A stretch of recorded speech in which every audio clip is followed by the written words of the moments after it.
Ann and Jeff, but Debbie has something. Please, Debbie.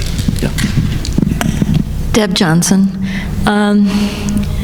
One of the things when you come in, especially if you're a seasonal person and you return, is people greet you. And, in my history or my experiences, churches are quiet places where you come and you sit down and you bow your head. Let me tell you, there's talking, there's visiting, people walk across, they welcome you. It's very loud in here sometimes before service starts. And just as a quick aside, I've met people here that aren't even registered, but yet we talk on Sunday morning, and when I'm walking through Walmart, I hear my name called. Who in the world is this calling my name? Well, it's someone from church that I never see, except I see him on Sunday morning. So I think that's a pretty neat deal. Someone else. Thank you, Ann. Introduce yourself. I'm Ann Russo. I was raised in a strict Baptist church in South Alabama. I don't think we even had a Lutheran or Episcopal church in our immediate area. But after my husband and I retired, we came down here. And when I would go down the street past this church, I just had a feeling. My husband at that time had a lot of physical illnesses and also dementia. So we were not able to come to church every Sunday. And I was not a member because I had not had time to take the classes. But when he passed away, Pastor Walter was wonderful and had the memorial service here in the church. And one thing this is kind of funny, he was cremated and his ashes were not back yet. And Pastor Walter said, well, that's okay, I'll just have a black cover over this stand and nobody will know. But anyway, later I attended the classes and became a member of the church. And we were talking earlier about the friendliness. The first Sunday that my husband and I visited here, Betty Jean Powell, who just passed away, and her husband invited us to go to lunch with them. And it was just a friendly church from the minute that I came here, very generous and giving to other people that made me feel terrible. And you were talking earlier about if something happened to this church, I would feel really, really lost. And I would be looking for another one like it if there is such a thing. Thank you, Ann. Very nice. She just described, I think, quite well what I'm hearing from all of you in one way or another, the very heart and soul, the very essence of Peace Church. Now I'm going to ask you each to think for a moment of one word only. Two doesn't qualify, only one word. But think of a word that from your point of view, from where you sit, from your vantage point, is a very good description of the essence of Peace Lutheran Church. One word. So what would that be? I'm not going to allow you to necessarily raise your hand. I'm just going to stick the microphone in your face. So I'll be real rude about it. So John, you? Generous. Generous. How about you, Jeff? Jeff, friendly. Friendly. I'll come back to you, Rick. Welcoming. Welcoming. Okay. Reassuring. Reassuring. Friendship. Okay. Back to Ann. Satisfying. Very good. Compassion. Community. Loving.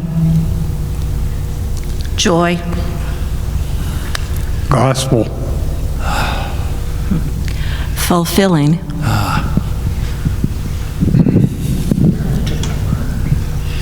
I'll give you an extra second. Hopeful. Yeah, now where am I? Just togetherness. Okay. And peace. Well, you did very, very well. I put you on the spot, but you did very well. Now,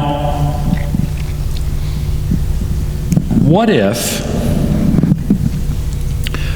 Peace Lutheran Church in the days to come would be moved by the Spirit of God, challenged by the Synod of Florida and the Bahamas here for the ELCA, to be a mother church for a baby congregation somewhere in the greater region here.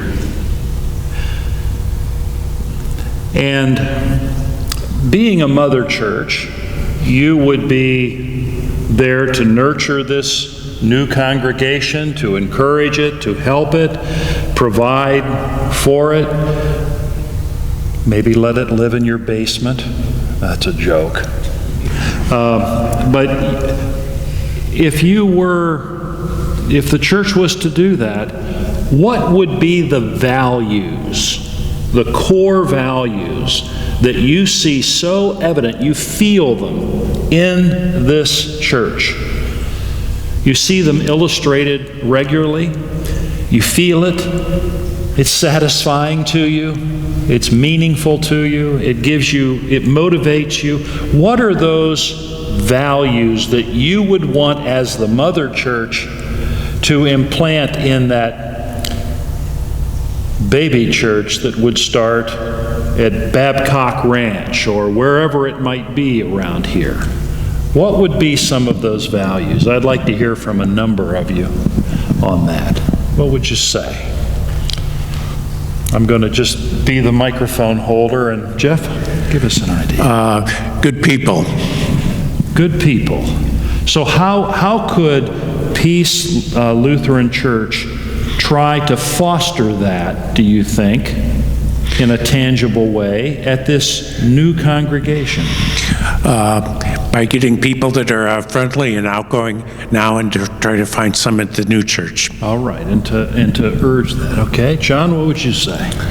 Well, I was going to say friendliness too, but first to have them see what we're like, and then try to emulate that through them to say, this is our basis, this is God-like, this is what God wants. Now we want to help you be that way. And every new church has its own environment, its own context. So where your baby church might take root could be in a location, a context, demographically or socioeconomically, whatever, that is quite different from here. But if they're really gospel values, they're transferable to wherever that location may be. What's another value, Jim, that you think of that you would like to see? Well, I would say opening doors, integrating the people in the neighborhood. As we mentioned earlier, we use name tags, and our name tags have our home of origin, which when walking around before or after the service, you see someone from your hometown or your state. It opens a door to start an exchange of conversation, and that is so true. And I noticed that when I first came, that your place of origin is part of your name tag, but that leads to a lot of good conversation. George, what would you say is a value you'd love to see Peace implant in its baby church? I'd say the structure of the liturgy, Okay. how it is formed. I know what we do here, and you just have to sit with these people, and especially the pastor, the deacons, how they want to form their basic service, and then go out from there. I think it's in parts. There's the music aspect to it. There's also the outreach. Let's not only hear the gospel, but let's get out into the community and do something. Those are just parts, and hopefully you have some alignment and some commonality, and you grow from there. I like your term alignment, because you have an experience each Lord's Day morning that you want to be a comprehensive, over the course of the year, to just really immerse people in the good news of Jesus Christ and the gospel of His Word. And worship has a powerful way of doing that, of course, as all of you know. There's an emotional component to what happens in here on Sunday. And it might be the music, it might be the interlude that's played, it might be something the choir sings, it might be something congregationally that's done, it's the reciting of the Apostles' Creed, or that Lord's Prayer that turns the lights on. And it does turn the lights on in more ways than one. Walter, and then I'll continue around our circle. I think one of the values that's been very important to Peace is the value of being a partnership. I still remember the time again in the early days when is this going to work or not? That on Christmas, I believe it would have been Christmas of 1999, we received a $1,000 gift from Faith Lutheran Church in Rotunda. And it came on Christmas Eve day. And I shared with the congregation the letter as well as the gift. And what a gift it was to us. Because we recognized that we were not going to go forward in this just by ourselves. That we had many partners. We had a partner, first of all, the ELCA, that paid my salary for 3.5 years. We had a partnership with other mission congregations that we established, probably 8 to 10 congregations that would occasionally send us $1,000, some of them $10,000, $12,000 a year. We had a partnership throughout the synod in a program called Mission 100, where every church was invited to give $100 twice a year to help other new churches get going. And that provided almost $30,000 for us to help us in our purchase of our land. I think of the partnership with St. Peter's, with Lamb of God, with Messiah, with Christ Cape Coral, all these sister congregations that also gave us money as well as reassurance that we were going to be able to work together to serve the Lord here. At one time, there was a great deal of disdain that we were being planted here, because when we were planted, there wasn't a lot of communication with the neighboring congregations. And I knew I had to address that. And one of the pastors, Tom Snap at St. Peter's Church, says, we have plenty of people in each of our neighborhoods. There's no reason to be stealing sheep or fearing that we're not going to have enough. There's plenty of people. And once we had later on, we would have 500-600 people at Easter, and he'd say, Walter, how beautiful it is. We had 500 or 600 at St. Peter's. You had 500 and 600 at Peace. Look how many more we're adding to the kingdom because of the way your new church has been planted. And so I just say that for me, the value of partnership has been a very important process. And I see all the people that God brings here from all the different congregations, many of them bringing wonderful ideas from their churches into us. We can't do them all. We've basically tried to develop a Peace Fort Myers style, but yet there's a sense of camaraderie that we're working together. And none of us have the answers, but that together, as we serve the Lord in a partnership, the kingdom is being built. Thank you. I'm going to change up my question just a little bit as I continue around. So I'll start with you, Patty, in a moment. But I know that pride is one of the 7 deadly sins. But I'm going to ask you a question. What are you most proud of without sin? Without sin. What are you most proud of with regard to Peace Lutheran Church?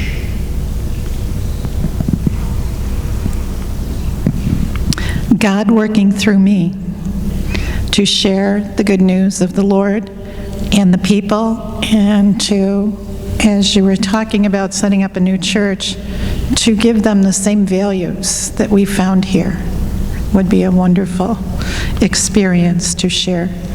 Patty, truly in a spirit of humility, could you share even just a little story of how you feel that God has really worked through you in helping another in the name of Christ? Maybe in your neighborhood, in your church, whatever, but what would be that little story?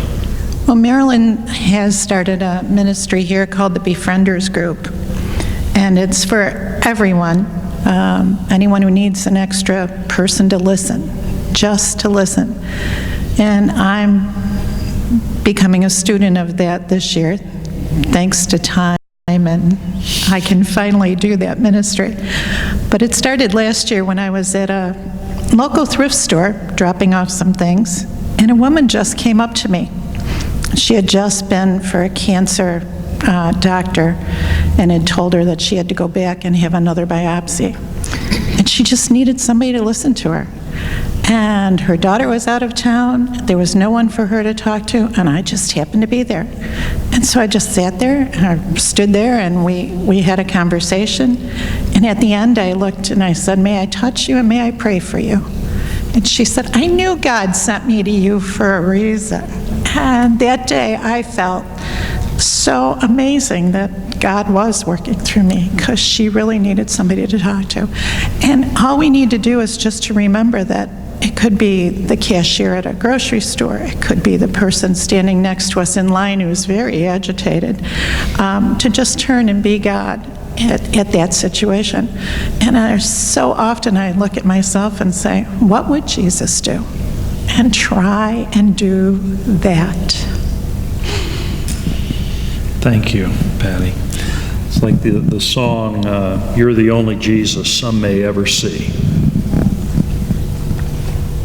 That's a little intimidating to think about, but... I always think of, here I am, Lord. Yes, send me.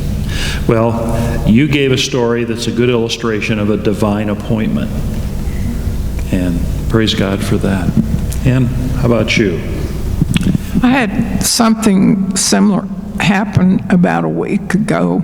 I was over at the dollar store, and there was a gentleman there who was looking at something that I was in the same area, and he started talking, and he just kept talking and kept talking, and he finally said, "I'm homeless," and then he talked to me about his mother and her illness and so forth. Well, it turned out that we got up to the counter at the same time, and he was right behind me. So I told the cashier to please put his items on my charge, and he said, "Oh, no, I can do that, because he had told me earlier, he said, they always think I'm stealing in here because I'm homeless. Well, I walked outside and I thought I've probably just been scammed, but I looked over and he was on a bicycle with several plastic bags driving off, so that made me feel good. And one thing I wanted to say about the feeling of this church,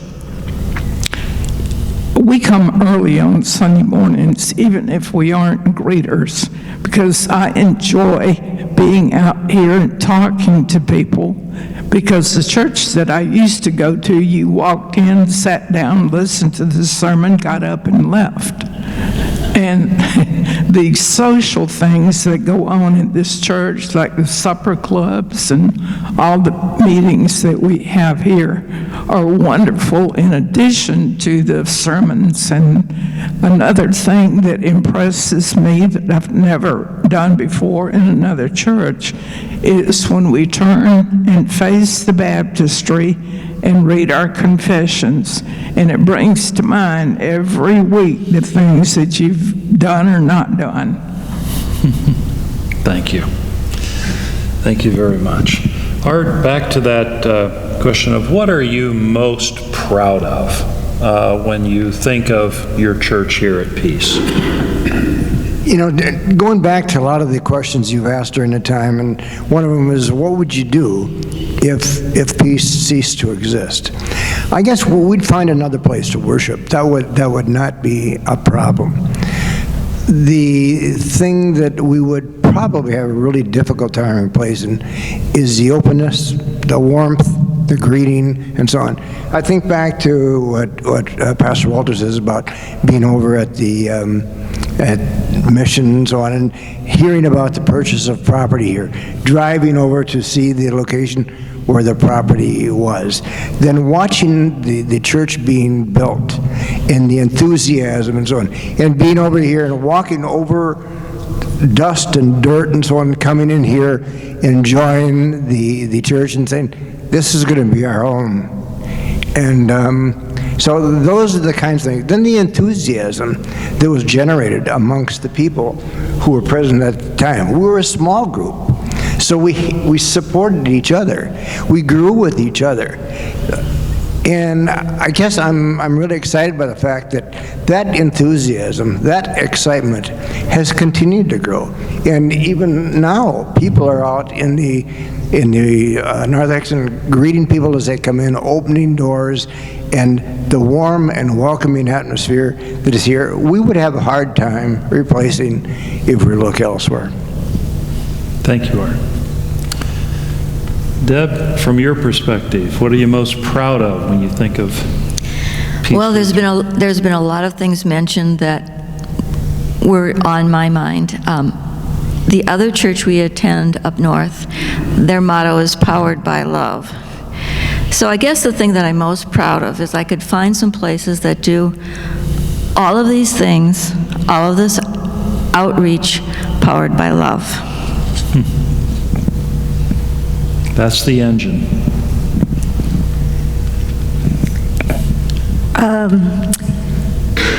One of my thoughts and sayings that I've done for many years and through the churches that I've belonged to and worked with and so forth, programs bring people and people bring programs. I see this over and over again at Peace, be it a small program or call it a ministry, better word to say.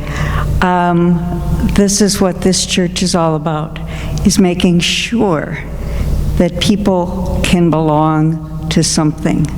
And it's always good to be knowing that you belong to something. And that's what Peace is about.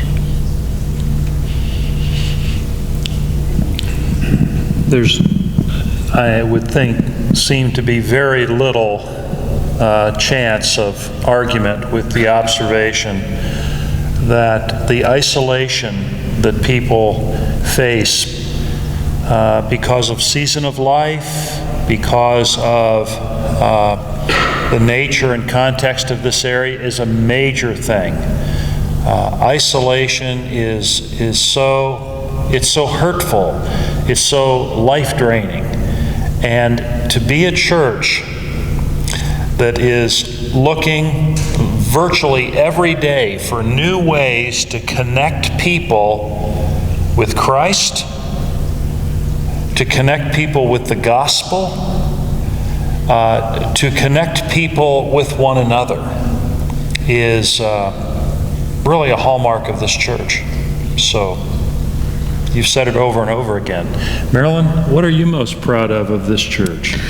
I'm most proud of the ability of everyone under this roof to look at the person before them and see the spirit within that person, regardless of what they look like, how they talk, how they're dressed. See the spirit-filled person in front of you. Also, in that same vein, I strongly feel nobody should feel alone or feel alone in their circumstances. And people recognize the needs and they step up and take care of those needs. Go ahead and pass the microphone to your neighbor there. Well, the thing that I like about Peace Lutheran Church is pastor was from the synod that I was in, and the church that my wife and I and our children belong to probably refers to as an evangelical Catholic church. And the thing that I like there is because for 50, 60, 70 hours every week, I was intertwined with the world. That's what I did for a living. And on Sunday morning, the world was shut out. The gospel was rightly preached. And that was great for me and for them. And whenever I'm here on Sunday morning, I hear those doors being shut, that's where I am.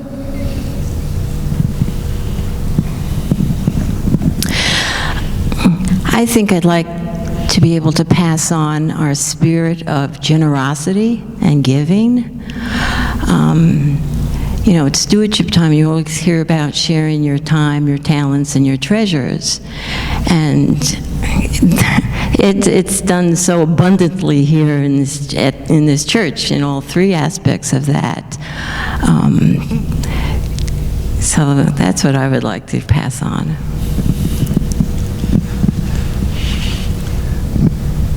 Well, I think we're drawing, Walter?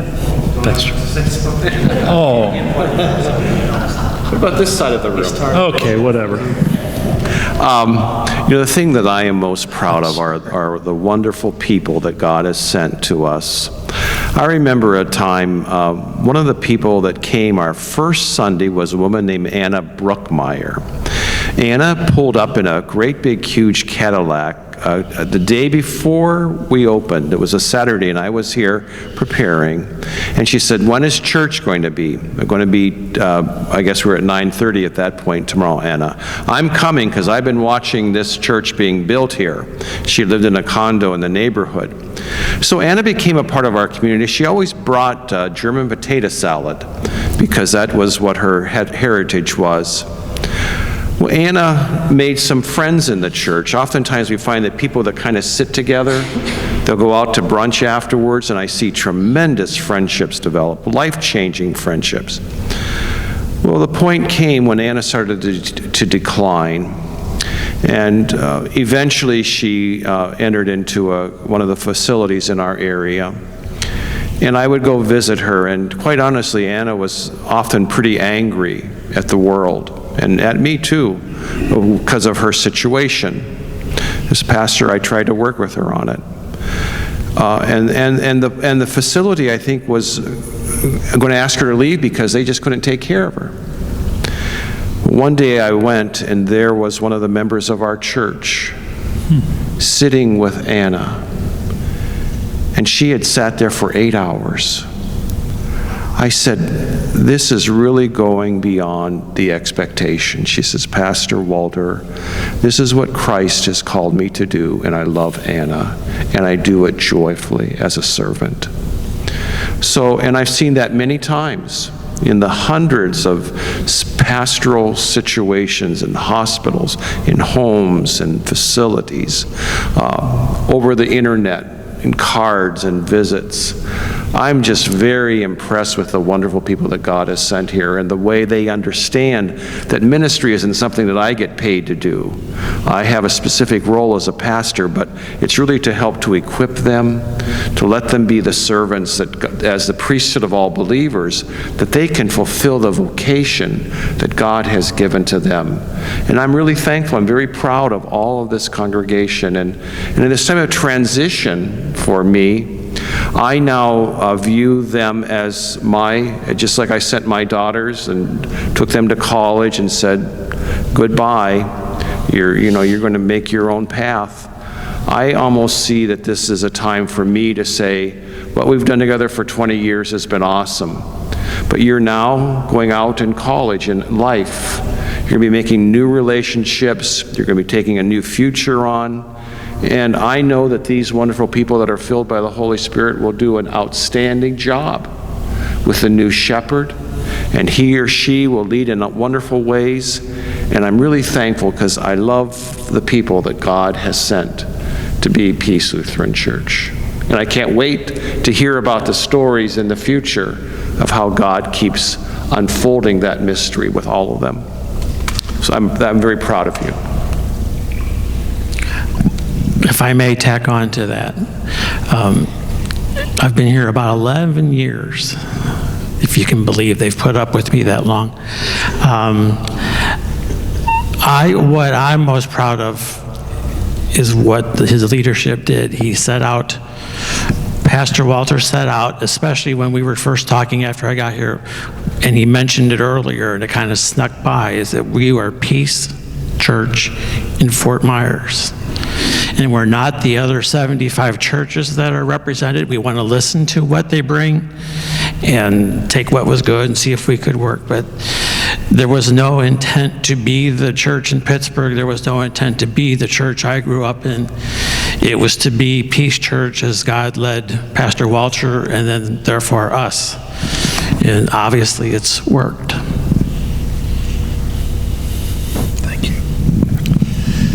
Well, I think that over the course of this time here this morning, we've heard from each other. We've heard that very essence. We've heard the heart and soul. We've heard some values. And we've heard some things that are indispensable, that need to be maintained and for the flame to be fanned even more here, but always shared generously as a church with others. Would there be, we have a few minutes left, would there be a parting story that you would like to relate that maybe wasn't brought forward by the particular questions that were asked? Jim? Well, I'd like to use an analogy to somewhat wrap up what we've been talking about all morning. As I mentioned earlier, I've been a member of this church since its infancy. And over that period of time, I've used the analogy of watching a child grow to maturity. When I first came aboard, I used the analogy that we were an infant. We were just shortly after being incorporated, and then as we grew and went into our first building project, how we were like a child, moving forward, learning how to walk, standing up, participating in activities, things of that nature. And then as we went through our new facility, celebrated our 10th anniversary, I used the analogy that, now here we are entering our teenage years, and teenage years are a time when, our kids, or each one of us goes through a time when you say, okay, where am I going? Who am I going to be? What am I going to do? We spend a lot of time talking about that and where are we going forward from here. And basically, I guess what I'd feel is that Peace has now reached adulthood, and so what we're now looking at is, here I am, a young adult. Here Peace is a young adult. The whole world is open to us. We've got a good foundation from our parents or our peers or whatever. And so here we are now at adulthood. We're, if you will, on our own. What lies ahead of us and where are we going to go from here? That's wise counsel. Thank you, Jim. Others that have a kind of parting story before we share lunch together. John? Well, being where I come from now is a little more secular, maybe we could say, or I'm the guy that wants to dig up the money, to make it rough, I guess. Anyways, you know, I was always thinking, what can I do? And we tried to get involved, and then I got a phone call, and it's Pastor Walter, and he wants to come and talk to us. So I tell Polly, well, the preacher wants to come. What's he want, money? When the preacher doesn't come without a purpose. So anyways, he comes and he offers that we had to fill in on council. And then he says, oh, by the way, you have stewardship. And I said to him, yeah, you ask the average congregant, which do you want? Clean the bathroom or take stewardship? They'll take clean the bathroom. And then he went in to explain the new program. And the more I got involved with the program, the more I thank God that he got me involved. At one point, I was talking to the pastor, I think, or somebody else, and I said, you know what the problem with this is? I've become a zealot. You know, I have to control myself, you know, that I don't overbeat people with this program, but to tell the story. And I think that's where God led me to here, to help with that, to, you know, get new programs going, get the money for the senior center, get the grounding for we need more for the reserves. And I'm not big at this, but I hopefully becoming better. And that's to listen, to tell the story, to tell the congregation, not just, you know, all right, pony up, but to say, thanks to you, these are the things that are happening.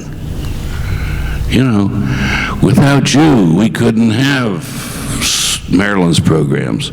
We couldn't have Valerie's programs. We couldn't have a lot of the programs that we have without you.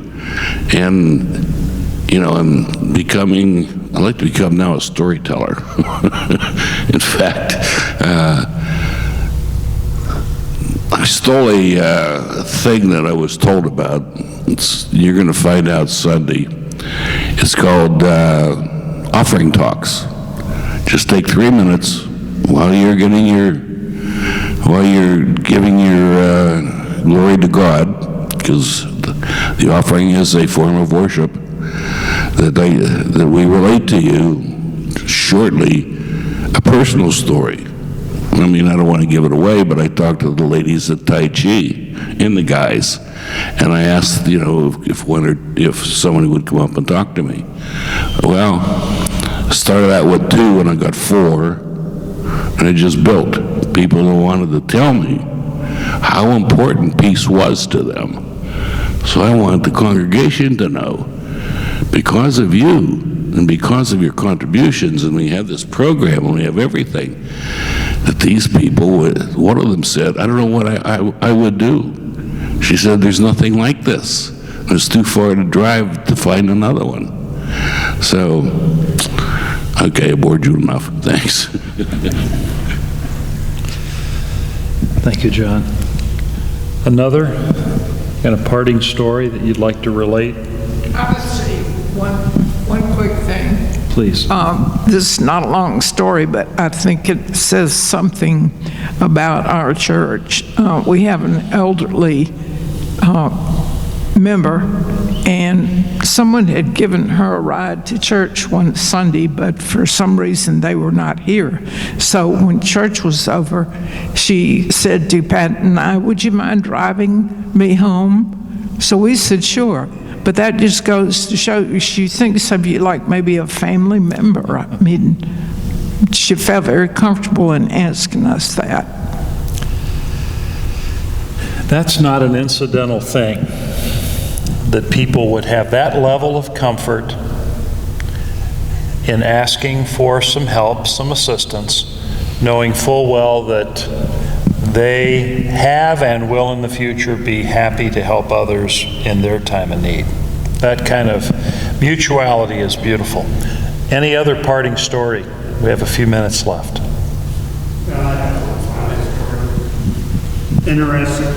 It's interesting sometimes how you make good friendships within the church. And how did this happen for me and my wife? My wife said to me later in life, she said, you know, you always wanted a sports car. It's about time to get it. I said, it won't take me long. And so she and I, mostly me, bought our first Thunderbird. And we found out somebody else in the parish had a Thunderbird. And we started a Thunderbird Club, 2 people. We've been friends ever since, just because of Peace Lutheran Church. If I'd have bought that and been in another church, never had that friendship.